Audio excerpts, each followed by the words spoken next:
Cek sobat militer, baru-baru ini terlihat sebuah video yang cukup unik. Sebuah pesawat Zlin Z137 Argo Turbo terlihat membawa sebuah rudal udara ke udara R-73 di bawah sayapnya. Dan ini jelas adalah sebuah pemandangan yang tidak biasa, karena rudal ini biasanya digunakan di jet tempur MiG-29 ataupun Su-27, bukan di pesawat sipil yang biasanya digunakan untuk nyemprot sawah. Waduh, Zlin Z137 adalah sebuah pesawat buatan dari Cekoslowakia.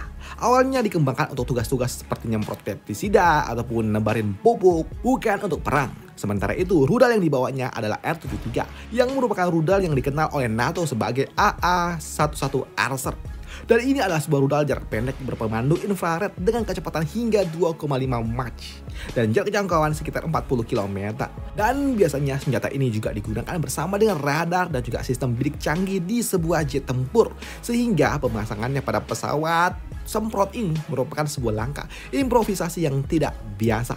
Inovasi edan yang dilakukan oleh Ukraina ini dilatar belakangi dan diduga untuk kebutuhan Ukraina dalam menghadapi drone kamikaze Shahed 136 ataupun Geranlah. Drone yang biayanya murah, terbang rendah, lambat, tapi yang memang cukup mengerikan apalagi datangnya rame-rame. Tentunya menggunakan jet tempur ataupun sistem pertahanan udara mahal untuk dapat mencegatnya sangat amat tidak efisien. Namun dengan adanya Z137 yang udah dimodifikasi seperti ini, tentunya ini akan sedikit menekan biaya operasional, karena memang pesawat ini lebih murah dan biaya operasionalnya juga enggak mahal-mahal banget.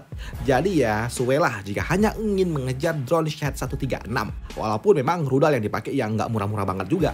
Modifikasi yang dilakukan oleh Ukraina meliputi pemasangan dudukan rudal di sayapnya, sistem kendali sederhana di kokpit, dan kemungkinan dukungan penunjukan target dari radar darat ataupun pengamat.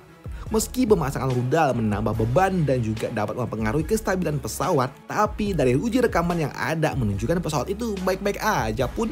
Dan kehadiran dari Z137 bersenjata menjadikan tantangan juga bagi Rusia untuk dapat memaksa kembali Ukraina memutar kepalanya lagi untuk pakai apa lagi untuk dapat menghentikan serangan dari mereka. Mengingat menghadapi negara produsen itu jelas berbeda, nggak habis-habis, banyak aja stok-stoknya, ada aja serangannya, dan itu memaksa Ukraina harus menggunakan apa aja yang mereka miliki. Namun yang jelas dari pesawat pertanian sederhana dirubah menjadi pesawat yang diduga akan menjadi sebuah pemburu drone.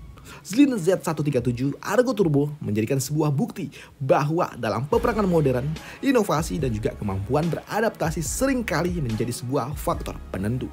Dan itu aja informasi yang bisa admin berikan.